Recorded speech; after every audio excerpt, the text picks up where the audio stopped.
नमस्कार। आज हम बात करेंगे भेड़ों में होने वाले फिड़किया रोग के बारे में। आप सभी का बहुत बहुत स्वागत है हमारे चैनल कृषि ज्योति पर। मैं आभा सोनी और आज हमारे साथ हमारे स्टूडियो में मौजूद हैं पशुपालन विभाग के retired joint director doctor Naresh Gupta ji, जो इस विषय पर हमें संपूर्ण जानकारी देंगे। सर, आपका बहुत बहुत स्वागत है हमारे इस प्रोग्राम में। सर, हमें ये बताइए कि जो भेड़ों में होने वाले फिड़किया रोग है वो क्या है? फिड़किया रोग एक बैक्टीरिया से होने वाला रोग है, जिसको वैज्ञानिक भाषा में हम एंट्रोटॉक्सीमिया कहते हैं, या इसको शॉर्ट में ईटी के नाम से भी जानते हैं। और इस रोग में जो भेड़ों में दस्त लगने की मुख्य रूप से वो लक्षण दिखाई देते हैं। और इस रोग के होने में भी मतलब जो है, क्योंकि बैक्टीरिया से होता है और ये टॉक्सिन्स पैदा करते हैं इसमें, इसीलिए इसका नाम एंट्रोटॉक्सीमिया, जो पेट के अंदर टॉक्सिन्स पैदा हो जाते हैं उसकी वजह से इसका नाम एंट्रोटॉक्सीमिया। तो ये होता किस वजह से है? कुछ गलत खा लेते हैं या फिर अन्य भेड़ों से हो जाता है या फिर मौसम की वजह से होता है? किस वजह से होता है? एंट्रोटॉक्सीमिया जो है वो एक बैक्टीरियल बीमारी है, जिसमें बैक्टीरिया की वजह से होती है।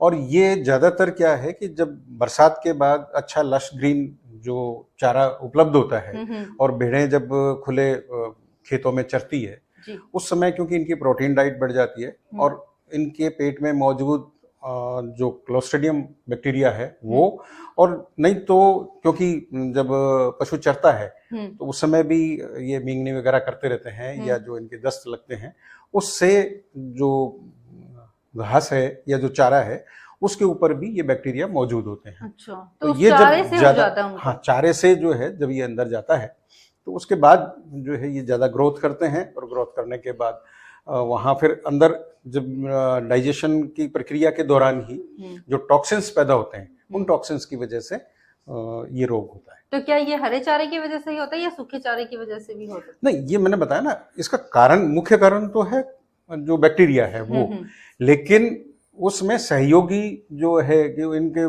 ग्रोथ में सहयोग करते हैं, वो जो लश ग्रीन जो हरा चारा जब ये चरती हैं तो उसी से उसमें होती है, उसमें प्रोटीन डाइट ज़्यादा होती है और उसका जब डाइजेशन होता है और उधर वो उनको बैक्टीरिया को ग्रो करने के लिए भी मतलब सहायता करता है। और जिसकी वजह से जब बैक्टीरिया ज़्यादा ग्रो होते हैं और वो वहाँ मौजूद प्रोटीन को उनको खाते हैं तो उससे टॉक्सिन्स प्रोड्यूस होते हैं और उस टॉक्सिन से फिर ये बीमारी होती है, जिसमें दस्त लग जाते हैं और उसमें नर्वस सिस्टम के भी लक्षण आते हैं। भेड़ जो है वो दीवार के साथ सिर लगा करके खड़ी हो जाती है, उसकी गर्दन पीछे की तरफ यूं मुड़ जाती है, और उसमें जो मुख्य लक्षण अपने को देखने को मिलता है, क्योंकि ये एक्यूट इसमें ज़्यादा होता है भेड़ों में, तो जो हेल्दी भेड़ है जिसने ज़्यादा खाया है उसमें ये जल्दी लक्षण दिखाई देते हैं। और कई बार तो ये भी होता है जब एक्यूट कंडीशन में होता है कि रात को वो अच्छी भली है भेड़ और सुबह जब आप उठकर देखते हैं तो उसमें से पूरे रेवड़ में से जो है कई भेड़ें आपको मरी हुई मिलती हैं। तो ये अचानक से असर करता है?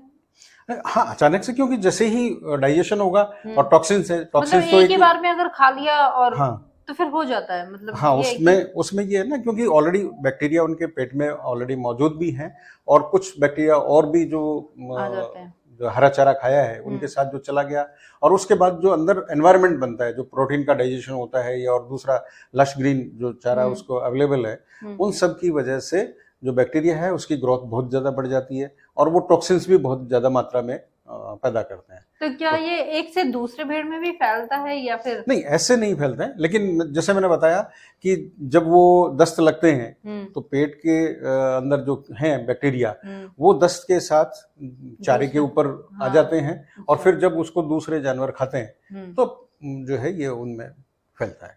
मतलब जानवरों से हाँ, ये हवा से या उससे फैलने वाला रोग नहीं है, लेकिन क्योंकि जो दस्त जब लगते हैं तो उसके साथ साथ ये बैक्टीरिया भी बाहर निकलता है, फैलता है, तो वो दूसरे जानवरों में भी उसमें हो जाता है। तो जो भी पशुपालक हैं वो अपने भेड़ों को इस तरह की बीमारी से किस तरह से बचा सकते हैं? इसमें सबसे बढ़िया उपाय तो यही है कि उसमें वैक्सीनेशन होता है इसका, जो कि 4 महीने की जो बच्चे हैं उस उम्र के बाद उसमें लगना शुरू हो जाता है और उसके बाद 15 से 1 महीने के बीच में बूस्टर डोज लगती है और फिर हर साल इसको अगर अपने लगाते हैं तो हमारे भेड़ों का बचाव हो सकता है।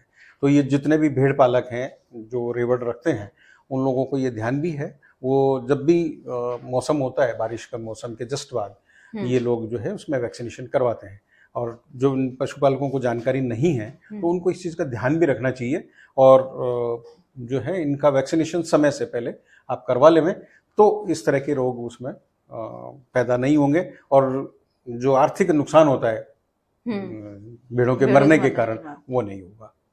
तो और जो भी पशुपालक हैं अगर इस तरह का इंजेक्शन वैक्सीनेशन करवाना चाहते हैं तो कहाँ जाकर वैक्सीनेशन करवा सकते हैं? ये और क्या ये फ्री ऑफ कॉस्ट हाँ, होता ये है? पशुपालन विभाग की जितनी भी संस्थाएं हैं उनमें जाकर के वहाँ से ये मिल जाता है, उपलब्ध होता है, और इसकी कॉस्ट जो है वो बहुत नॉमिनल सी कॉस्ट रहती है, और बीच बीच में सरकार की कुछ कई बार योजनाएं आती हैं तब ये फ्री ऑफ कॉस्ट भी देते हैं, लेकिन अदरवाइज इनकी लगभग 50 पैसे प्रति डोज के हिसाब से उपलब्ध रहते हैं।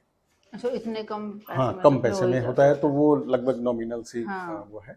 तो कहीं किसी भी संस्था में जाकर के जो पशु चिकित्सालय हैं, पशु चिकित्सा उपकेंद्र हैं, उनमें जाकर के ये मेडिसिन उनको मिल जाती है। तो हर साल लगवाना जरूरी है? हर साल लगवाना चाहिए। कोई भी पशुपालक है उनके भेड़ हैं तो उन्हें हर साल उनको हर साल लगाना चाहिए। स्टार्टिंग में जब पहली बार लगवाते हैं तब 4 माह से ऊपर की जितने भी बड़े जानवर हैं उन सब में पहली बार लगना चाहिए।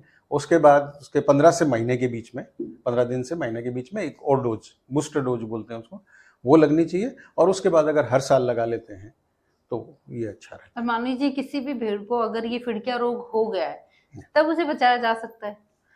देखिए, अगर उसमें टॉक्सिन्स, क्योंकि इसमें मेन जो कारण है वो टॉक्सिन्स का है, अब उसमें कितने टॉक्सिन्स बने हैं उस चीज पे डिपेंड करता है, लेकिन अगर जैसे ही आपको लगता है इस तरह की कोई बीमारी आ रही है, दस्त आ रहे हैं, तो ऐसी स्थिति में उसको जो है नजदीकी पशु चिकित्सालय में जाकर के और चिकित्सक से राय लेकर के जो दवाई वो बताएं वो दवाई उनको देनी चाहिए। मतलब अगर समय रहते आप डॉक्टर के पास जाते हैं तो बचते हैं पशु। ऐसा नहीं है कि बिल्कुल आपके कोई इलाज ना हो, हाँ नहीं, ऐसा नहीं है, क्योंकि मुख्य रूप से इसमें जो लक्षण आते हैं वो एक तो दस्त लगने के आते हैं, वो दस्त के हिसाब से उसको दवाई दी जा सकती है। दूसरा जो नर्वस सिस्टम के आते हैं, जैसे मैंने बताया, क्योंकि उसमें जो टॉक्सिन्स हैं वो नर्वस सिस्टम पे भी इफेक्ट करते हैं, तो उन दोनों के लिए वो जो दवाई दी जाती है तो उसका बेनिफिट मिलता है और बचते हैं। ऐसा नहीं है कि भी जानवर बचेगा ही कि हो गया रोग तो फिर बचे ना।